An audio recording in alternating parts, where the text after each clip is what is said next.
Hi everybody, welcome to Foundations this week. My name's Thomas. My name's Paul. Yeah, we're so glad you could be with us. And today we're going to be speaking on the topic of how can we speak to our friends about the Lord. Yeah.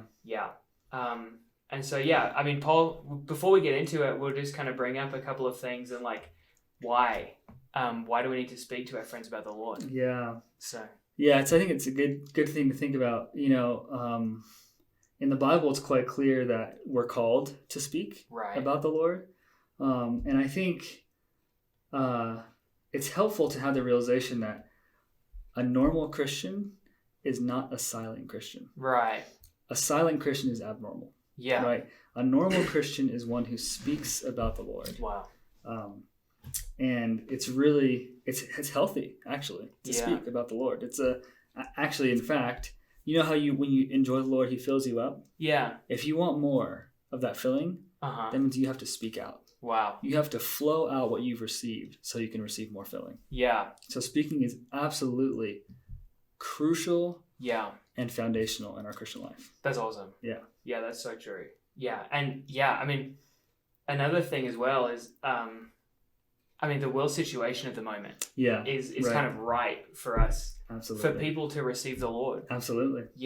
People are without entertainment. They're without kind of sports have been shut down and people can't leave their houses, people are really in a state of turmoil at the moment. Right. So, even in these days, kind of it's more beneficial for us to speak the gospel to people. Absolutely. So there's kind of two quick reasons why we need to get into this question. Yeah. Right. For sure, but absolutely. Yeah. So when we were kind of fellowshipping about how to talk about this question, how do we speak to our friends about the Lord? We kind of considered in our experience there are two obstacles. Yeah. That often kind of stop us from speaking about the Lord. Right. Those two obstacles are kind of fear and shame that arises when we get ready to speak about the Lord. Yeah. And the other is kind of sometimes we don't know what to say. Yeah. It's not really sure. So right. Yeah. And so hopefully in our fellowship tonight we can help remove those obstacles. Yeah. And through our fellowship we can really see where they come from. Yeah. And how to deal with them. That's right. And maybe the last thing before we get into them is Thomas and I are just fellow learners. That's right. We're by no means experts on the gospel. For sure. But we are just actually in preparing for this, we both got a lot of help. Yeah. So we were like, wow, this is incredibly helpful. We all need to hear this. Yeah. So our hope is that you would be encouraged, you'd be strengthened, and you'd be helped. That's right. Yeah. Yeah, absolutely. Yeah. So getting right into it, kind of this experience of, I don't know if you've had this before where you have some feeling where you want to speak to one of your friends. Maybe the Lord is touching you, but you just have this sense of weakness, or how I don't know if I could speak to them, or there's just some embarrassment or fear about speaking to this person. Yeah. One thing we kind of found was a verse in the Bible that actually speaks of that experience. Wow. And it's actually in the Old Testament in Judges 6:3, and it says, "And whenever Israel sowed its seed, Midian rose up with Amalek and the children of the east and went up against them." Right. And so you see here, the children of Israel were going to sow seed. And so today, actually, we are the believers today are the children of Israel. Yeah. Because we're God's people today. That's right. Right? And so when we go to sow the seed of the gospel, to sow the seed of the word of God, we see Midian and Amalek, these two heathen nations under the hand of Satan, rising up against them. Right. And so you can see from this verse, actually, Satan hates the sowing of the seed of the gospel. Yeah. And so he sends these things like Midian and Amalek, which actually signify kind of the flesh, right? And kind of things inside of us that are opposed to the gospel. Right. And Satan causes these things to rise up at the time of our sowing. Yeah. So actually the source of those feelings is the enemy. Right. Yeah. So absolutely. Yeah. And to point to that, I'm sure you've had the experience where someone tells you, or someone asks you, do you want to go and speak the gospel with me? Do you want to go to campus and share the gospel? Yeah. You might have the response within you, No, I don't want to do that. No, I have so many things to do now. I can't go. There's no way I can go, right? And that fear, right? Totally. That shame, or even you might be like, I think you said, you might have some feeling to speak to someone, or you might be wearing like a Christian student's T-shirt, right? And then you just feel shame when you're around certain people. You just feel, I don't want them to know, that I'm a believer. Totally. And like you said, that fear and that shame actually comes from Satan himself. That's right. And you have to consider this objectively first, and then we can dive into it. Yeah. But objectively speaking, the gospel is altogether positive and altogether encouraging, noble, honorable, glorious. And there's nothing better than the gospel. Right. I mean, that's what the gospel literally means. Good news. Yeah, right. And like you said, especially today, when all we hear is bad news, with the pandemic basically not stopping, right? We need good news. People need the gospel. That's right. So you consider there's nothing negative about the gospel, and if you think there is, you don't know the gospel because it's all positive, right? That's right. Yeah. So there's no reason for us to have any fear or any shame. Absolutely. But yet we still do. Right. We're not saying it's not real, because we definitely have that experience. For sure. 100%. Yep. But the source of that, like Thomas mentioned, is Satan himself. Right. Satan is the one who's actually afraid of the gospel. That's right. He's the one who's actually ashamed of the gospel. Yeah. Because when people get saved, they get God's life in them. That's right. And then when people get baptized, they leave Satan's kingdom. Yeah. So he absolutely does not want the gospel to be spoken. That's right. Right? So he sends these things. Right. And Ephesians 6 calls it flaming darts. Flaming darts. These things are Satan's temptations, Satan's lies, Satan's doubts, and their thoughts from Satan himself that he sends as a dart. A dart is like it's very precise, right? You aim it, it hits one thing, right? So he uses this flaming dart to hit a certain weakness that you may have. Yeah. Maybe it's a fear of people thinking that you're silly, or thinking that you're whatever, right? People, you might be afraid of what people will think about you. Right. Or you might be afraid of not knowing what to say. Yeah. Or you might be afraid of anything, really. Yeah. Rejection. Right? Yeah. Right. And Satan knows that fear. So because of that, he throws a dart into you and says, no, you should be ashamed. That's right. You should be afraid of the gospel. Yeah. But it's actually Satan's attack. That's right. Right? Yeah. It's his attack. It is. So then what do we do? How do we respond to that? Yeah. So what we can do is whenever we have a thought like that, and this actually can apply to any negative thought. Wow. Any negative thought we receive is from Satan. That's just the rule. So the first thing we have to realize is everything that Satan says is a lie. Right. He's the father of lies. Yeah. Everything he says is a lie. So when we have a thought like that, we should learn to recognize that's Satan. Yeah. And then when we recognize that, we need to follow the Lord's pattern. Remember when the Lord was tempted in the wilderness? Yeah. He was tempted for 40 days. He was fasting for 40 days, and then he was tempted at the end of it. And the last thing he told Satan, after Satan kept tempting him, he said, "Go away, Satan." Wow. That's what we say. You have that thought, you say, even audibly if need be, you say, "Go away, Satan." Go away. That's not me. That's you. I'm not taking that.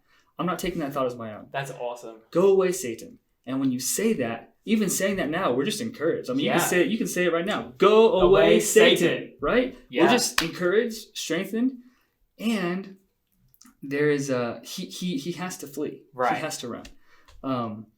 Then the other side of it is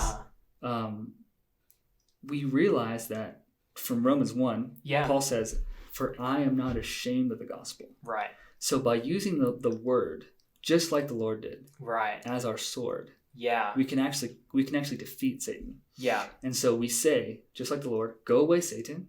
And then we say, "For I am not ashamed of the gospel." That's right. Go away, Satan. I am not ashamed of the gospel. Wow. You speak in faith. Yeah. Right? And you speak against Satan. Right? Yeah. Absolutely. Yeah. Yeah. We just speak in faith. Yeah. We just trust the Lord. Yeah. We say, Lord, I'm not ashamed. That's right. We just exercise our spirit of faith. That's right. Yeah, that's awesome. Yeah. Yeah, and then also just to hit that point again, the gospel is the most wonderful thing. Yeah. Right? If we bring the gospel to people, it can free them from the weight of sin on their conscience. Yeah. Can bring them to know the Lord as a person of life. Mm-hmm. Can fill them with the life of God. Yeah. It's the most wonderful gift. That's right. So I find sometimes when I get kind of worried about preaching the gospel to somebody, just remembering those things. Yeah. What the gospel is to me. Yeah. How precious it is. Yeah. That kind of empowers me to speak to somebody. That's right. We have to be the people getting saved first. That's right. And then we can bring salvation to others. That's right. Yeah. Absolutely right. Yeah. So that's awesome. So the next part about this obstacle, there's kind of multiple parts to fear, but right. There might be a concern, a fear that, so like you said, we're bringing life, we're bringing the gospel, bringing something wonderful, we're bringing the person of Christ, but we might be concerned that the Lord that we are speaking of, we don't know him that well. Yeah. We might have that fear, like, I don't know the Lord that well. Yeah, for sure. Right? Absolutely. Have you had that experience? I have had that experience. Yeah, a lot of the time. And so how do we practically deal with that? Yeah, that's a great question. Right? Yeah.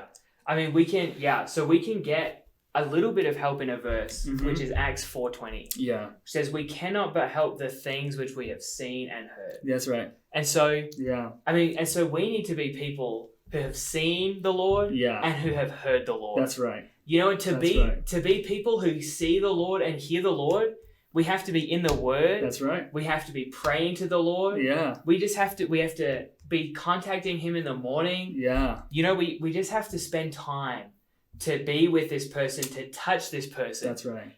So we can see and hear him. That's right. And the other way we can see and hear him is by meeting with other believers. That's right. That's awesome. Everybody, if they're more mature or less mature, probably has enjoyed something different about the Lord than you. Absolutely. And so we can just receive these things from others to see what others have seen. And anyway, I just really appreciate, right, that we have to be people who have seen the Lord and heard the Lord. That's right. This takes time with him. And Christ is found in the Word. Yeah. We can find him through praying. That's right. We can find him through meeting with the believers. Yeah. Yeah. So those are some ways to to overcome that problem. Yeah. Yeah. And then just to follow that, Thomas. Yeah. I think another crucial thing is like you said, that verse in Acts 4:20, right? Yeah. We cannot but speak what we have seen and heard. Yeah. And so if someone asks you a question, we'll cover this specific topic next week, so I don't want to say too much. But just because I know you're thinking it, someone asks you a question. Okay, well, what about the people in Africa who maybe have never heard the gospel and they died? Right. Well, what about the young child who was born, lived for 3 months, and died? What about them? Are they going to be with the Lord? They never got a chance to receive the Lord. Right. Well, that's a good question. It's a great question. I don't know the answer to that question. Right? I haven't seen that. I haven't heard that. I don't know. You only speak what you've seen and heard. Right. Right? Yeah. But you know what? Just to respond to that question, since I brought it up, that person who asked that question, they're not a child. And they're not some person in Africa. Yeah. You're here right now. So that excuse doesn't work for you. That's right. Right? Anyways, but the point is, we're not expected to know everything in the Bible. And you know what? Absolutely. We don't have to feel like we're God's defender. We're defending God, right? He can vindicate himself, right? For sure. So we don't have to have the answers. All we're responsible is for what we've seen and heard. Yeah. That's what we speak, right? Yeah, absolutely. Yeah. That's awesome. Yeah. And the other thing is, in our speaking to people,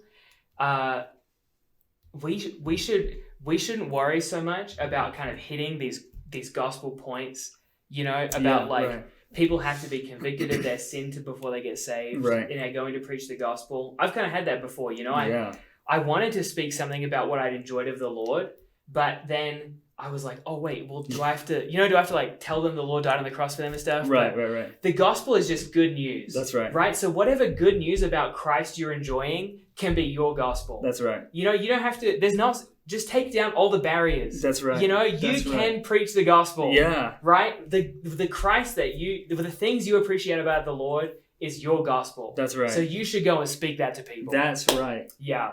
If you enjoy Christ as peace, you just tell people, I have enjoyed Christ as my peace. That's right. Doesn't matter what they think. You just tell them. Just tell them. Yeah. And if there's no, it's just simple. You just speak. Yeah. What your experience is. That's right. And forget about a script. Forget about all that stuff. Just speak. Yeah. What is the present experience of Christ? Yeah. The fresh experience of Christ. Absolutely. It's like bread. Nobody wants old bread. Right. Sometimes when we're stuck on what we should say, our script or whatever, it's like old bread to people. Yeah, it's like stale bread. No one wants that. Nobody, yeah. They want the hot stuff from the oven. That's right. Give them the good stuff. Give them the best. Stuff, yeah. Give them what you have. That's your fresh experience of Christ. Give it to them. Yeah. Someone might ask you after this, how was your week? What'd you do? We'll get to that. Maybe we'll pause on that. We'll get there. Okay. Yeah. But so on the one hand, we need to be those people full of fresh Christ. That's right. Freshly having enjoyed and touched the Lord. Right. On the other hand, not every day is a good day. For sure. The Christian life is full of ups and downs. Absolutely right. But actually there's a verse in 2 Timothy 4:2. Maybe Paul, if you know it, you could speak it. Yeah, it says, I need to look it up. Be ready in season and out of season. That's right. Yeah. Be ready in season and out of season. Right. So on the one hand, we want to be those who have a fresh and present enjoyment of Christ. Right. But on the other hand, if we're having a day, that's a bit low, and the Lord sends us an opportunity, to speak to somebody about the Lord, we have to take that opportunity. That's right. We have to be people who are ready in season and out of season. That's right. Yeah. So really what it comes down to, we just need to be people who speak about the Lord. That's right. Yeah. Yeah, absolutely. Yeah. And then just the last verse to follow that is this, I think, kind of sums it up, right? Yeah. In 2 Timothy 1:7. Yeah. It says, for God has not given us a spirit of cowardice, or also you could say of fear. Yeah. But of love and of power. Yeah. And of sober-mindedness. Wow. That means that in your spirit, where Christ is, there is no fear. Wow. Rather, there's love. Yeah. There's power. Right. And there's sober-mindedness. It's amazing. That's awesome. what Christ is, and he is in your spirit. Wow. And he can't leave. Yeah. So all we have to do, so even out of season, like you said, we might not have had we might be having a difficult day, a difficult week, a difficult semester. Yeah. I mean, life could be upside down. But there's an opportunity. Yeah. And what you do is you turn and you tap in to that spirit of love, of power, and of sober-mindedness. That's awesome. And let the Lord speak in your speaking. Wow. And then the Lord can do something. It's really tremendous. That's awesome. Yeah. Yeah, that's so great. Yeah. Yeah. So we should probably go to the next obstacle. Yeah. So that kind of wraps up the first obstacle of kind of fear and shame. Yeah. And so now we can kind of start talking about the second obstacle. Right. Which is not knowing what to say. Yeah. This is a big one. That's a huge one. For sure. You want to speak to somebody? What do I say? What? Yeah. I don't know what to say. Sometimes we get that like right. You just like you just stumble and all of a sudden you don't even know your name. You don't even know right. So that is actually that is a common experience. I would say so. Absolutely. You're not unique. We all have the experience. Yep. But like we've been doing, it's always helpful to look at the word. What does the word say? And there's actually a really awesome example of this in Acts 4, right? Verse 13. It's super awesome. So in Acts 4, the disciples who were with Jesus, they had the Lord had resurrected, been crucified, resurrected, and ascended. So they're like brand new believers, brand new, right? 4 chapters in, like brand new. So they're speaking to people about the Lord, and they're not only speaking to people, they're speaking to the religious people. I mean, they're going to the Pharisees. I mean, they're like going for it. Yeah. And so what does the verse say? What is our qualification? What does the verse say? Yeah. It's actually, I should read it because I feel like it's the words itself is helpful to see. Yeah. But it says, let me pull it up. It says, and as they beheld the boldness of Peter and John and perceived that they were uneducated men and laymen, they marveled and they recognized them. that they had been with Jesus. Wow. So there's two things in this verse that I want to point out, which I think are helpful. Yeah. The first one is that when people beheld them, first of all, they were bold. The boldness, that's significant. Like the whole point of the last obstacle is to be strengthened with power into our spirit. Yeah. That's where the boldness comes from. Right? For sure. The boldness comes from God himself. Yes. Okay. Yeah. But it says they perceived that they were uneducated men. Yeah. And laymen. Okay, uneducated men. I mean, from my understanding, that means they didn't know how to read. Right? You know how to read. I mean, right? I mean, uneducated. I think the word it literally means unlettered. Oh, wow. They couldn't read. Okay, so I think eventually they did know how to read because they wrote these things, so they obviously know how to read. But that's how they were perceived, right? Yeah. Then they were also perceived as laymen, which we'll tell you what the Greek means on that one. It's pretty interesting. The Greek for that is idiotes. And I think you know the modern version of that word, right? It's not too hard to figure out. Yeah. But one way you can define it is someone without any skill. Yeah. So they didn't have any skill. Wow. So no unlettered, no skill. Okay, we are for sure not in that category, right? That's right. You are lettered and you have skill, right? Yes. So, but what was their qualification? The end of the verse. It was awesome. It says, they recognize them that they had been with Jesus. Wow. If you have been with Jesus, you are qualified to speak about Jesus. Wow. If you've been with him. It doesn't matter if you can't read. It doesn't matter if you can't write. It doesn't matter if you don't have any skill. Wow. You have no people skills. You can still speak about Jesus. That's awesome. Because that is the only requirement. Yeah. Have you been with Jesus? The answer is yes. Yeah. Say it with me. I've been with Jesus. We have all been with Jesus. We have all been with Jesus. We can all speak. That's right. Right? Yes. So that's the first thing. We got to get the qualification of what do I say? What do I say? First of all, you've been with Jesus. That's right. So you can speak. You're qualified. You're qualified immediately. Yeah. So the second point is not only are you qualified to, but you actually need to. Yeah, that's right. It's actually crucial that you speak. For sure. Yeah, totally. One very practical verse is Romans 10:17. Yeah. It says, so faith comes out of hearing. That's right.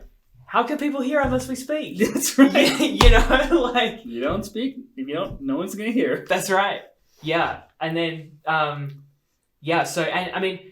so one thing I hear a lot, and even was my thought for a long time, is if I live if I have a Christian living, people will notice. Yeah. Right? Mm-hmm. And that's a great thought. And it's true. Yeah, it is true. People do notice. And people should notice. Yeah. But really, we still have to speak to them. Yeah. That's right. Almost the best that could happen is somebody sees our Christian living and they ask us, they're like, oh, are you a Christian? Yeah. And then there's a wide open door for us to speak to them about the Lord, right? That's right. So really, it's good that we have a Christian living, but this needs to be paired with our speaking to people. That's right. Yeah. Yeah. Because if someone does recognize that you're a Christian, or they recognize that you're a good person, or whatever, fill in the blank, right? Yeah. But you never tell them about the Lord, it means nothing. Right. There's no, that's exactly right. They just think, oh, that Thomas is a great guy. Yeah. Well, so what? Yeah. If they never receive the Lord, or if they never, phrase this way, if they never get the opportunity to hear, to be under the hearing of faith, our living produces the opportunity. That's right. For us to speak about Jesus. That's right. Right? Absolutely. Yeah. Did you want to hit the gospel stance? Oh, yes. Yeah. So this is crucial, actually, and this is, I think, relevant as to our need for speaking. Yeah. I was considering this and looking up, and the stats that I found is that 95% of Christians who are Christians, they became Christians, or they converted, you could say. They became Christians before the age of 30. Really? Yes. That means now is the time to speak. Wow. You are probably going to be the most successful in the gospel now. That's true. Yeah. I am almost 30. So my gospel to my peers is 5%. 5%. Who wants to shoot 5%, right? That's terrible. That's awful. But 95% before they're 30. That means that your peers are the ideal candidates. Wow. If you wait, it's too late. That's right. For me, okay, let me put it this way. Why do you think I'm still involved with the college campus? Yeah. Because that's the age that is open. Wow. I have a number of friends who I didn't speak the gospel to in high school, in college. And now it's so hard. Before it was easy to speak. It was easy. Now they don't want to listen to me about the Lord. Right. They don't want to know. So now is the time to speak to people about the Lord. Amen. And you are the perfect person. Yeah. Because they want to hear from someone who's their age. That's right. That's what people want to hear from people who are in their same life group, their same age, their same stage in life. Yeah. So you're the person to speak. Totally. Right? Yep. Prime ideal. Yeah. Yeah, that's awesome. Yeah. Yeah. And so, one other thing about having opportunities to speak to people is we need to speak. Mm-hmm. And so we can ask the Lord that he would give us opportunities to speak to people. That's right. It's awesome. The Lord wants people to get saved. Yeah. And he wants us to speak to people about the Lord. That's right. So if we ask him that he would give us a chance to speak to our friends, that's right. Of course he'll open the door. Yeah. Yeah. So we were just impressed that prayer really is a key factor in this whole thing. Right. Prayer and speaking really go together. Yeah. We need to pray for our friends that we could have opportunities to speak to them. That's right. We need to speak to them. And we need to pray that our words would operate within them. Yeah. And that they would receive the Lord and that they would be touched. That's right. So, we were quite impressed that prayer is really important in this whole thing. Absolutely. The two really go hand in hand. Yeah. If you pray but don't speak, no one gets saved. Yeah. If you speak but don't pray, no one gets saved. Right. You have to have both. You have to pray and you have to speak. That's right. They go hand in hand. And actually, it's the most effective way. Yeah. Right. Totally. 100%. Yeah. So now we have to come to the question of what do you actually say? What do we say? Like, this is what you came here for? Yeah. And this is what we're going to tell you. What do you actually say? That's right. The first thing to respond to that question, and I think it's sort of, it's sort of implied, but maybe we'll just say it just so everyone's on the same page. Yeah. It's very helpful if your friends, for example, or the people you want to talk to about the Lord, know that you're a Christian. Yeah. I know that sounds very foundational and fundamental, right? But it's like, okay, if you don't know you're a Christian, they don't know you're a Christian, and you start talking about Jesus, they're going to be so taken aback. Yeah. Right? Even if you have a Christian living. Right. They're still not going to, yeah. We don't walk around with signs that say Christian on us. You know what I mean? So unless you tell someone, they're not going to know. Yeah. Right? So in a way, in one way or another, and it's actually quite easy. You don't have to say, hey, my name's Paul. I'm a Christian. Oh, wow. Right? Yeah, it's a little weird, right? You in your conversation with people, it's actually quite easy to bring it up. Right. So maybe Paul, go for it. What are you doing this weekend? I'm going to church. Oh, that's cool. Yeah. You're a Christian? Yes. Boom. There you go. There it is. I'm a Christian. Or even better, let me illustrate this way. Yeah. So I'm the Christian, you're not the Christian. Okay. So, okay. Yeah. So Thomas, how's your week been? Yeah, not bad. Just kind of pretty average week. You doing anything exciting? Not really. Just kind of played some video game stuff. Okay. Are you doing anything over the weekend or? I might go camping this weekend, I think. Oh, that's pretty cool. Yeah. Okay. Camping sounds fun. To it, yeah. Yeah. Very nice. Okay. In a normal conversation, he was supposed to ask me what I'm going to do next. Oh, sorry. What are you going to do? There we go. What are you doing? There we go. Did you do anything fun this week? Yeah. So I would say, I had a Bible study. It was awesome. Oh, no way. Yeah. And we talked about the pandemic, and we talked about what's going on. We talked about we talked about how we can pray, actually. Really? Yeah. Have you thought about that? How we can pray during a pandemic? I mean, it's kind of rare occurrence, so any thoughts? Not really. I mean, yeah. That's really interesting. Right, yeah. Yeah. Okay, that's an example. So the point is, if you bring up asking someone what are they doing during the weekend? Yeah. What are they doing during the week? Right. Or how was their weekend or how was their week? Yeah. Typically they ask you back. Right, if they're not too self-centered or anything. if they're most people. It's quite common. Yeah. And you'll get the question back. Right. For sure. And if they don't, you can always just tell them. Yeah. You can just say, I had this weekend I'm looking forward to, being at home again. Totally. Whatever, you can say something, then you can say, I'm also looking forward to meeting with my brothers and sisters. Yeah. Right? That's exactly right. It's very easy to bring up that you're a Christian. Yeah. Right? Yeah, you can totally weave it in. Very easy. For sure. And I think you've all done that before. Right. I mean, you can ask someone like, how was your Wednesday night? Yeah. Like, my Wednesday night was, I watched Paul and Thomas, right? Talk about how to speak to people about the Lord, right? That's what you can say. Yeah. Right? Totally. So what's the next thing? Yeah, so the next thing what to say? Is maybe with some friends that you have, the next point is listening to pray for people. Yeah. Is what we consider. Yeah. So everybody has some problems. Absolutely. Yeah. We were listening to some speaking, and this guy said that if everybody in the room told us their issues and their problems, we would leave so depressed. That's right. Absolutely. So, I mean, and the point is, everybody has something that we can pray for. That's right. And who doesn't want to get prayed for? Absolutely. It's like, it's so helpful and so nice. Yeah. Right. And so, as we talk to people and kind of maybe these deeper conversations, one way to kind of bring up the Lord is to ask people, is to kind of like, maybe something comes up. So, so maybe Paul's opening something. Yeah. Let's say I'm talking to Thomas and he's asking me how things are going, and he's asking, it's helpful, just detail. Mm-hmm. It's helpful to ask questions. Yeah. And to ask open-ended questions. Yeah. Don't ask questions like, did you have a good weekend? Yeah. The answer will be, they'll say yes. Yeah. I mean, they'll only say no if it's like a really bad weekend. Right? And then if they say no, then you can say, what happened? Yeah. So it's really important to ask questions that cultivate opening. That's right. What's going on. And the secret to asking questions is listening. Like you said, listening to what they're saying. Yeah. If you ask a question, how was your weekend? And you can say, let's say it was a bad weekend, right? So how was your weekend? It was bad. It was not good. That's unfortunate. Yeah. Like I don't care. Yeah, right. There's no more. Even if I wanted to share more, there's no opportunity for me to share more. He opened the door and I shut it, right? Don't do that. So what we want to do is we want to help them. Yeah. Open the door. Right. Right. And then let them walk through. Yeah. Help them open and let them walk through. Right. Yeah. So go ahead. Yeah. And then once they've walked through, then we can just tell them like, oh, that sucks. Is it okay if I pray for you about that? Yeah. And then it's kind of one way to like bring in the Lord in a very positive way. Right.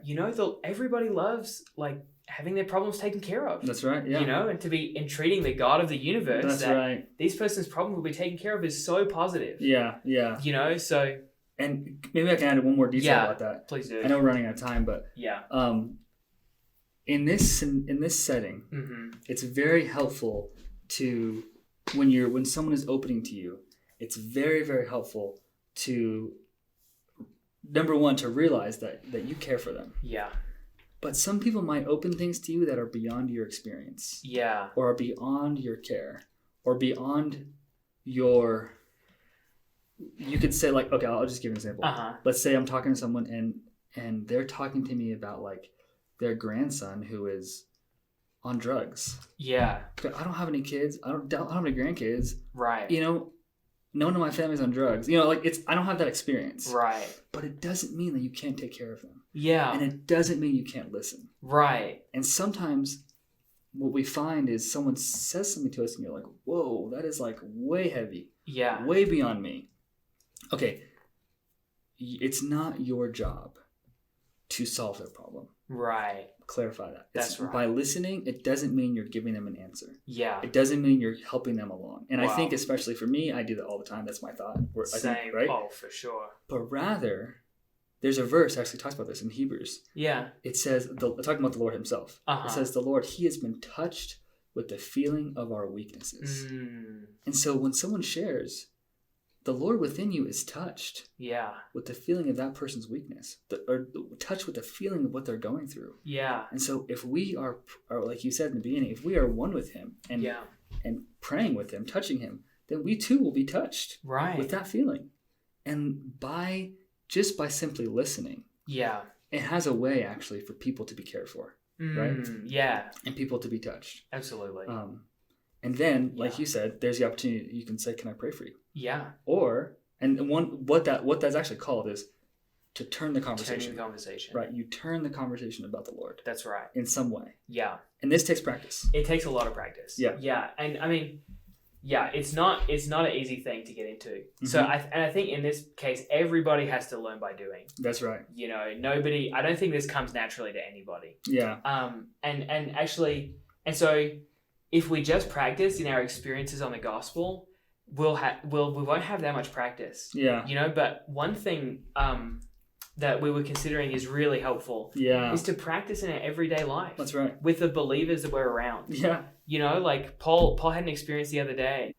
So I was talking to my friend on the phone the other day, and we were talking about sports, and we were talking about college sports, and especially how some college football stadiums are bigger than professional stadiums, which is kind of crazy. That right? is insane, yeah. And so we were talking about and how some people are really into it, that's like their whole life. Right. They're into sports, and they're into college sports. But if this next season, if there's no sports, and even right now with the pandemic, there's no sports. Yeah. And so we were just talking about, it's difficult because there's no sports. Right. And I just told him, it's because when you take sports away and you take entertainment away, you watch everything on Netflix. Yeah. People are just empty. Wow.